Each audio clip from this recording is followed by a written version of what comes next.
Čau, ja som Kalypso a vítam ťa u môjho názoru na kritiku, hejtery a adminfast stránku.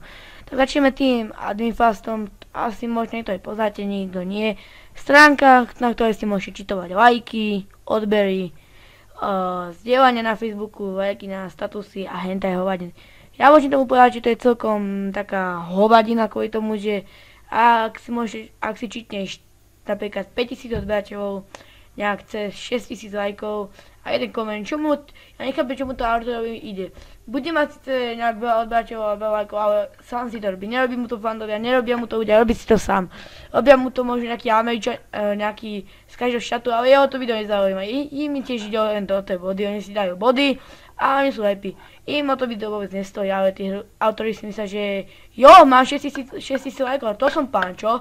Ale vôbec to tak nie, oni to dajú len lajkovi tomu, aby si zabili tie body. A ešte má na sebe to, že tí ľudia môžu čítať tomu autorovi odbery. Napríklad mám 4 odbery teraz, lebo začínam len, a čítne mi nejaký ten autor, a ten hater alebo nejaký ten chuj mi čítne cez 5000 odberateľov, tak čo ja si spravím? Na srede ma to a môžem sa už učiť, lebo má to na srede. Lebo toto, napríklad aj tie lajky, keď ti čítnu tomu autorovi, tak to nie je dobré. Jeho to nepoteší, lebo tam ľudí vidie, že tomu dali taký Američania hen také tie odbery, lajky. Takže a teraz ideme na druhú tému a to je kritika. Možno si veľa ľudí myslí, že kritika je hejt, ale nie je to vôbec pravda.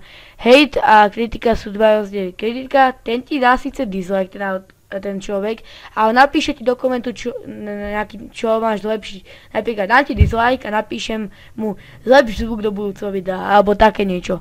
A ja ho môžem poslechnúť a zlepším si to video do ďalšieho a dám mi like napríklad. To je kritika.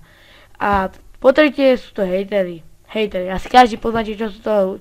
Sú to malé deti, ktoré majú možno tak rokov a mňa ako vôbec nezaujímajú. Ignorujte ich, lebo pokiaľ ak ti napíše do komentu, že si kokot, prestan, tak tebe ty si to bereš v srdcu a skončíš. Ale vôbec si ich nevšímate, nebežte si to srdce na dávky a proste ignorujte, nepíšte si s nima, bude to tak lepšie, oni pak možno prestanú, keď nebudete písať, lebo keď si budete s nima písať, tak oni budú s tebou písať a budete sa nadávať a tak. Tak a to by boli moje tie 3 názory na tieto veci. Pokiaľ so mnou súťažíte. Lebo ja dneska so mnou súťažíte, od dneska so mnou, ale nie. Od dneska so mnou, ak so mnou súhlasíte, nechaj like a po prípade to zdieľaj toto video. A ak sa vám to nepáči, tak dajte dislike, ja sa vám neučím a čus.